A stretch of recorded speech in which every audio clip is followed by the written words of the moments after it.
What's up, Dragon Brood? We're doing more deck lists, literally multiple deck lists today leading up to the Crimson Vow release. So if you don't want to miss anything, y'all know what you got to do. You got to hit that subscribe button, that notification bell to make sure you don't miss one, because we're doing both decks that just are old decks that use some upgrades from Crimson Vow, and then we're also doing brand new decks using mostly cards from Crimson Vow. So no matter what color you play, style you play, whatever, we'll hopefully have something for you in these videos. But you want to make sure you don't miss out, so you got to hit that subscribe button, notification bell. Now today, or at least right now, because we're looking at multiple decks a day, we're going to be taking a look at Rakdos Vampires. Now I want to say something. There are multiple ways you can build the vampire deck, because there are actually a lot of good ones. I mean, they ramped this up and talked about how there's going to be vampires, and there are a lot. I want to say that up front. There are multiple ways you could build this. You kind of just have to decide which way you want to go. This build, we decided to take advantage of a new mechanic with blood tokens, because I felt like that was the best starting point to go with here. So with that in mind, let's go take a look at Rakdos Vampires taking advantage of those blood tokens.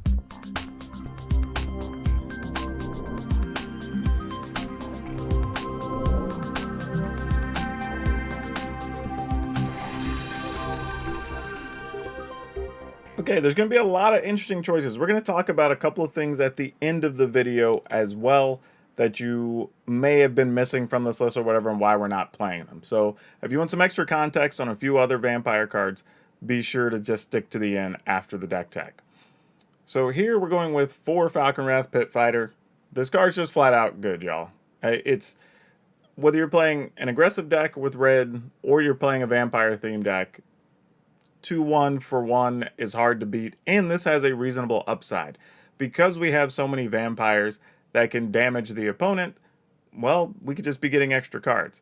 And because we can cycle through more cards, it's even better than normal. So we're definitely playing 4 copies of Falconwrath Pit Fighter. Now, one of the other new cards, which is a common that we're going to be trying with, is Gift of Fangs. It's 1 black, it's an aura, you enchant your creatures. Creature gets +2/+2 if it's a vampire, otherwise it gets -1/-1.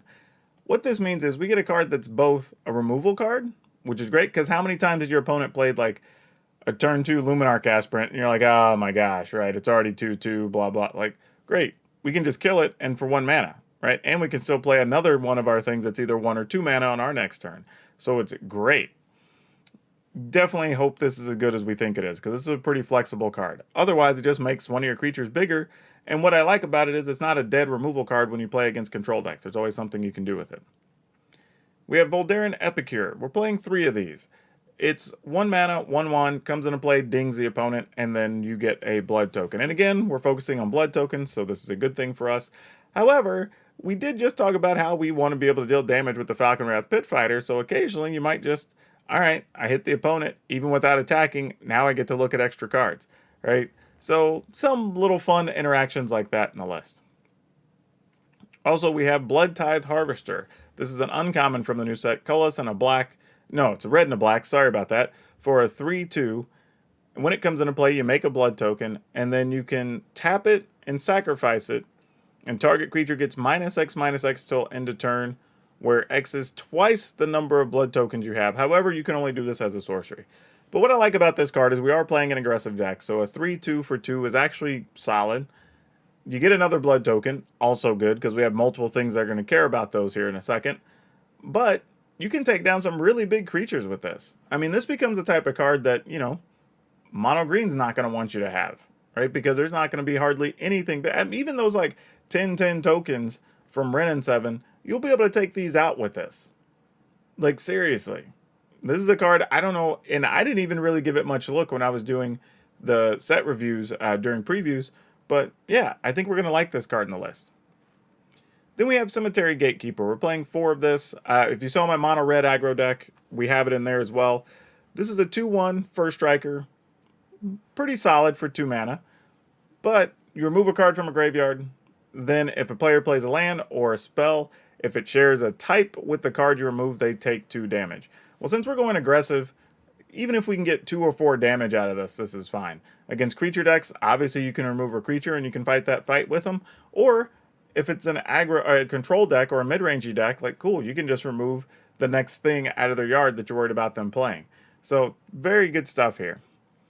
Then we have one of the better cards in the set, which I think we also have this in our mono black list, the Volderian Bloodcaster. It's a colorless and a black for a 2/1 flyer. And anytime it or another creature you control dies, you get a blood token. And then if it's the 5th blood token, you flip it and it becomes a 3/3 flyer, which is great. Like, nothing wrong with that at all. And actually, on the backside, at the start of combat, it lets you turn blood tokens into bats that are 2/2s.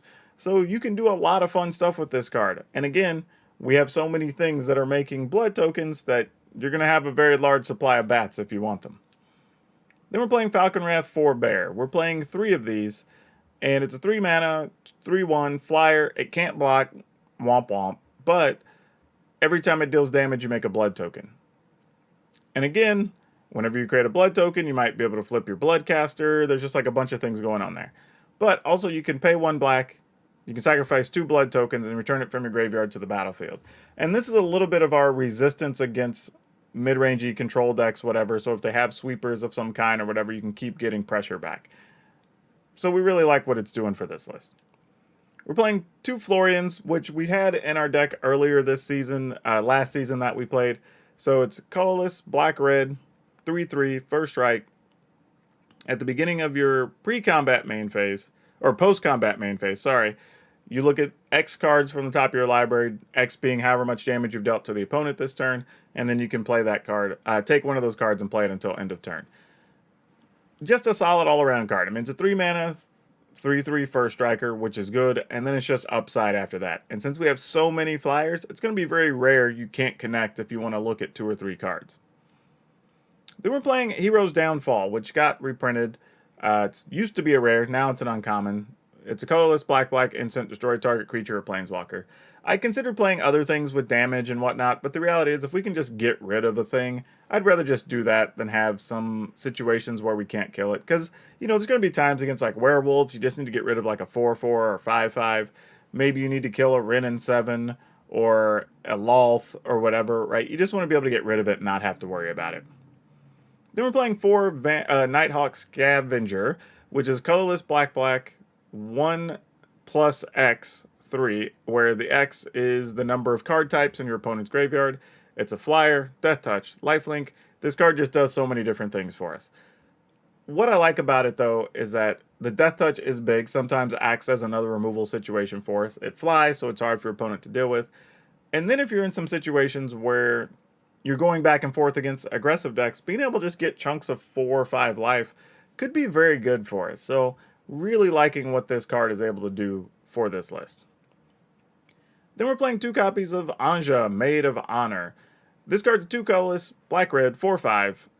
When Asha or another vampire you control enters the battlefield, make a blood token. You can sacrifice or pay 2 and sacrifice a blood token or a creature and drain your opponent for 2 life. This card is just going to be a finisher for us a lot of times, right? If we can get the opponent down to, let's say, 6 or less, you play Asha, and now your opponent has to deal with it or possibly just die outright the next turn. Like, it's going to break a lot of stalemates. It's going to be great to draw late game where you've gotten that, like, 10th or 11th land, and you've got some blood tokens just hanging out against a control deck. Like, this card's going to do a lot of work. 2 might even be too few, to be honest. But it's also playing Immersturm Predator, because people forget that Immersturm Predator, while being a dragon, is also a vampire. It's 2 colorless, black-red, 3/3, flying.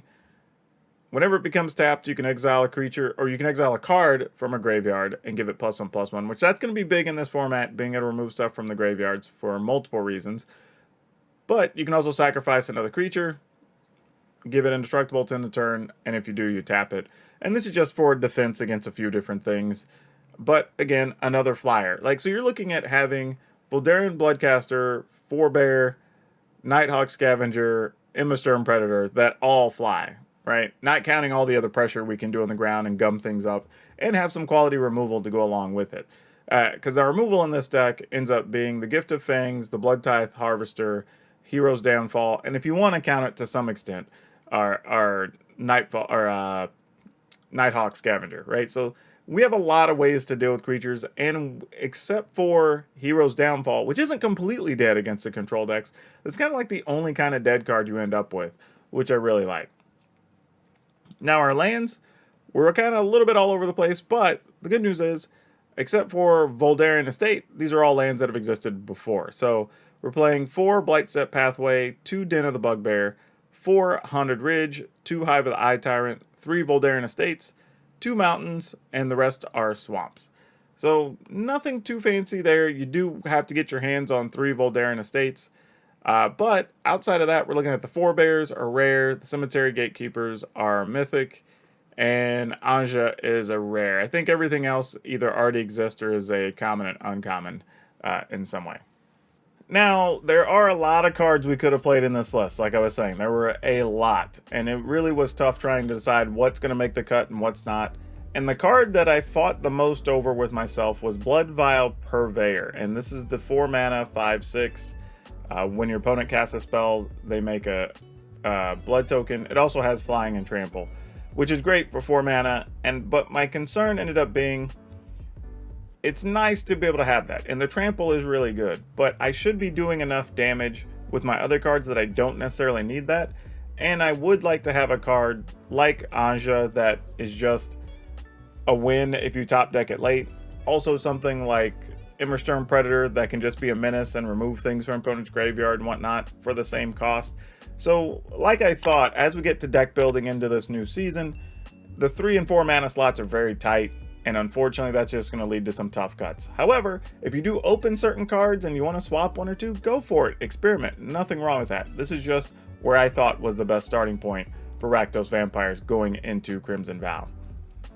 Now, like I said, please do not forget to like and subscribe. That'll make sure you don't miss any of the deck lists we're putting out over the next, what's going to be 4 days till the set comes out. So at least, another 8 or 10 deck lists if you don't want to miss those. Also, again, check out my other channel if you haven't. If you want to join my streams while we're talking about new deck lists and making them live, you can check those out on Facebook and on Twitch. Or if you just want to come by the Discord and get help with the deck idea you have, feel free. We have lots of people in there chatting and helping each other. Lots of open conversation. And if you want to have input on which of these decks that you see over the next few days that get played first on the channel, be sure to join our memberships down below as well. But otherwise, again, like, subscribe, share, tell your friends about it. If you see a deck list you know they'd like, let them know. Come say hi. I'd appreciate it. But otherwise, that's all I have for you for now. We'll see you next time.